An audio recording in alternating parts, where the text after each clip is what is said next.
Bonjour et bienvenue dans cette émission consacrée à l'amiante, et pour m'accompagner tout au long de cette émission, j'ai le plaisir de recevoir en exclusivité le député Guy Lefranc. Bonjour Guy Lefranc. Bonjour. Alors je rappelle que vous êtes député de l'Eure, que vous êtes médecin et que vous êtes rapporteur de la mission d'information parlementaire sur les dysfonctionnements de la prise en charge des victimes de l'amiante. Première question, pourquoi avoir créé cette mission parlementaire? Je rappelle que la Comédie Française vient d'être condamnée à verser 260 000 € de dommages et intérêts aux salariés décédés des suites, en tout cas, de l'amiante. Mais je crois effectivement que ce fait divers vient à point pour illustrer la nécessité de cette mission parlementaire.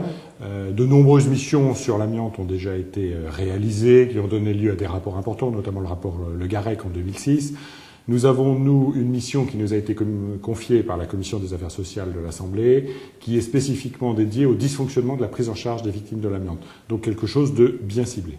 Comment avez-vous travaillé? Qui avez-vous auditionné? Alors, nous sommes encore en cours donc de réalisation. Nous avons d'ores et déjà auditionné, bien sûr, les médecins pour savoir précisément quelles sont les pathologies liées à l'amiante, et des nouvelles pathologies, notamment cancéreuses, sont apparues. Et donc ça, ce sont des choses très récentes. Deuxièmement, nous avons auditionné, bien sûr, toutes les associations de victimes, parce qu'elles font un lobbying important, et c'est normal, de manière à améliorer justement les dysfonctionnements qu'on a pu remarquer. Nous avons évidemment auditionné aussi tous les institutionnels, les ministères, le FIVA, le FCATA, enfin tous les fonds dont on va parler maintenant.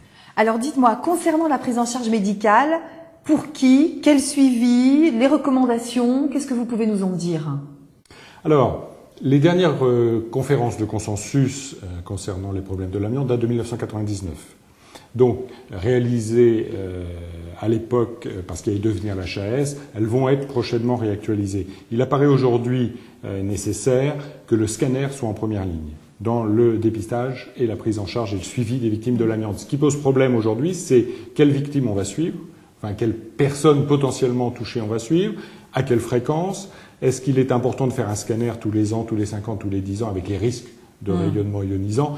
Donc là, on est beaucoup aujourd'hui sur un partenariat avec l'HAS pour essayer d'équilibrer et de faire le point sur ce qui est réellement nécessaire à qui, sachant qu'il y a toujours des risques importants, d'annoncer une possibilité de contamination à l'amiante pour des personnes avec des risques psychologiques majeurs. Ben voilà, donc tout un dossier important sur la prise en charge médicale, et qu'on va essayer de régler grâce à l'HAS. Bon, alors je voudrais qu'on en vienne à la compensation financière, ou au côté financier. Il y a deux choses. D'une part, il y a les allocations, on va dire, de cessation d'activité. Je pense que vous y avez réfléchi.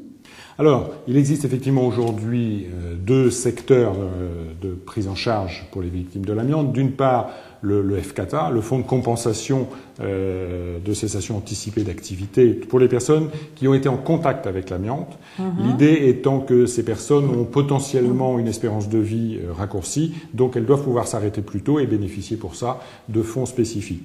Et ensuite, on parlera du FIVA, qui est le fonds d'indemnisation des victimes, qui est là plus pour les personnes réellement touchées. Aujourd'hui, l'allocation de cessation anticipée est un fonds qui est déficitaire, donc avec près de 273 millions d'euros de déficit, qui arrive aujourd'hui sur un plateau, c'est-à-dire que les personnes qui ont été potentiellement en contact avec l'amiante depuis l'interdiction en France en 1996 vont avoir tendance à se stabiliser puis à diminuer, et ces personnes aujourd'hui sont financées en grande partie par la sécurité sociale dans le cadre de la branche AT-MP, enfin accident de travail, maladie professionnelle, et en partie par l'État, avec également une partie d'action subrogatoire, c'est-à-dire que la sécurité sociale va rechercher des entreprises notamment qui n'auraient pas fait ce qu'il fallait dans le cadre de l'amiante. Dites-moi, le nombre de victimes augmente? On estime que l'ensemble des victimes de l'amiante à horizon 2020 sera d'environ 100 000 personnes. Donc là, on est vraiment sur des personnes victimes. En ce qui concerne l'allocation de cessation anticipée, on est aujourd'hui autour de 20 000 par an. Alors, monsieur le député, concernant les victimes avérées et leur indemnisation, qu'est-ce que vous pouvez nous en dire? Quel est le niveau de leur prise en charge? Alors, aujourd'hui, donc, on a connu le FIVA, donc le Fonds d'indemnisation des victimes de l'amiante, a connu des difficultés de fonctionnement qui fait qu'aujourd'hui, on a environ 20 000 dossiers en retard. Donc l'État, via le gouvernement, a pris les mesures nécessaires, ainsi que le Parlement, pour demander des moyens supplémentaires suite à un audit de la Cour des comptes. Et aujourd'hui, donc, on est en train progressivement de rattraper ce retard, parce qu'il est évidemment totalement inacceptable que des patients qui sont victimes de l'amiante, donc qui ont soit des plaques pleurales, soit une asbestose, un mésothéliome, etc., qui risquent de mourir dans les mois qui viennent, ne puissent pas voir leur dossier de demande d'indemnisation aboutir rapidement. Donc là, il y a un travail énorme sur lequel, donc, bien sûr, nous travaillons et avec des propositions que nous aurons à faire. Bon, alors, on ne peut pas parler des autres, on va dire, des autres problèmes qui ne vous concernent, qui ne vous concerne pas directement, l'environnement.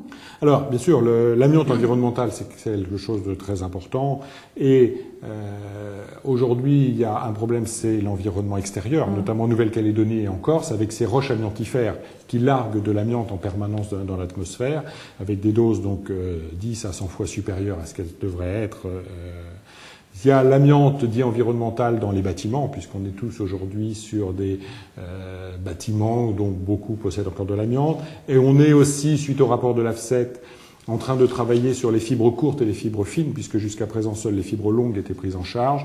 On s'aperçoit aujourd'hui que les fibres fines sont aussi responsables de gros problèmes environnementaux et de pathologies. Bon. Guy Lefranc, dernière question. Vous savez ce qu'on dit, quand on veut enterrer un dossier, on crée une mission parlementaire, alors qu'avez-vous à répondre à celles et ceux qui tiennent de tels propos? Bien sûr qu'on crée beaucoup de missions. Aujourd'hui, cette mission, elle est très pragmatique. Sur la prise en charge médicale, nous sommes intervenus donc d'ores et déjà auprès de l'HAS pour accélérer la révision des conférences de consensus. Sur l'allocation de cessation anticipée, nous travaillons aussi avec les organismes de manière à revoir complètement le mode de prise en charge qui sera pris en charge, puisqu'aujourd'hui, c'est lié aux entreprises. On voudrait le retravailler plutôt par corps de métier et par secteur d'activité. Voilà quelques exemples qui montrent que c'est une mission très pragmatique, qui travaille aujourd'hui avec les organismes concernés et que nous allons déposer des amendements dans le cadre du PLFSS, du projet de loi de financement de la sécurité sociale, qui aura lieu en octobre. Donc une mission très pragmatique avec j'espère, des résultats rapidement visibles. Bon, bah écoutez, en tout cas, le message est passé. Je vous remercie, monsieur le député, d'avoir accepté notre invitation. Merci à vous. Voilà, c'est la fin de cette émission. Je vous remercie de votre attention et de votre fidélité. À très bientôt.